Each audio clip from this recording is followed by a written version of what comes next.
Hello sir, মেয়েটা নিজের বিয়ে থেকে পালিয়ে গেছে। এখন আমি তারই পিছু করছি। বন্ধুরা, আমি পালাতে চাইনি, কিন্তু যে ছেলেটিকে আমি বিয়ে করতে চাচ্ছিলাম সে একটা কাজের মেয়েকে ভালোবাসে।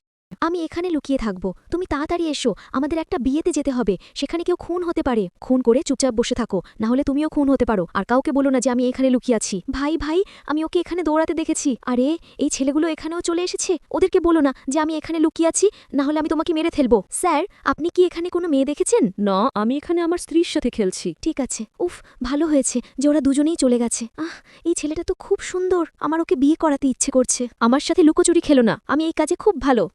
বিয়ে থেকে পালানোর সাহস কি করে হলো? ওই ছেলে কাজের মেয়েটাকে পছন্দ করে, আমাকে না। তাহলে আমি কেন তাকে বিয়ে করব? লিসা, বাজে কথা বলো না। আমি এখানে কাজ করতে এসেছি, কাউকে পছন্দ করতে না। আমার মনে হয় আপনার পরিবার মিথ্যেবাদী এবং প্রতারক। তাহলে আমি কিভাবে এই বিয়ে করব? চিন্তা করবেন না, ও শুধু তোমাকেই বিয়ে করবে। আবির শুধু তোমার সমস্ত সম্পত্তি পাওয়ার জন্য তোমাকে বিয়ে করছে। সে শুধু আমাকেই ভালোবাসে, আর বিয়ের পর আমি তোমাকে বের করে দেব। আমি তোমার মতো বেহায়া মেয়ে না, আমি এই বিয়ে করব না।